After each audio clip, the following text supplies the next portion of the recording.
ရှေ့လျှောက်တက်လန်းနေပြီပဲ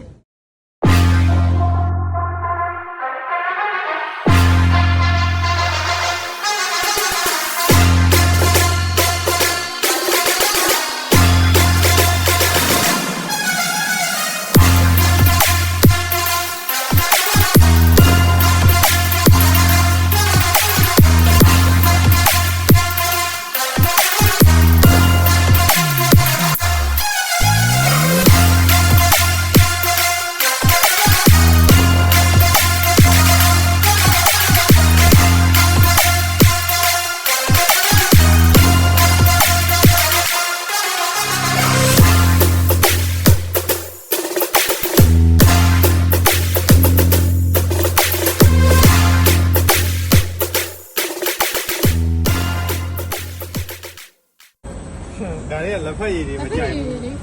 ဘူးလက်ဖက်ရည်နင်းထိုင်လာအောင်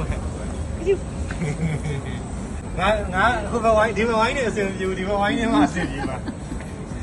ဒီလူကဆေးလိမ့်လည်းရှိရယ်ကော်ဖီလည်းရှိရယ်ဆေးလိမ့်လည်းရှိရယ်ဒီမှာပလင်းလည်းရှိရယ်ဆိုခက်နေတယ်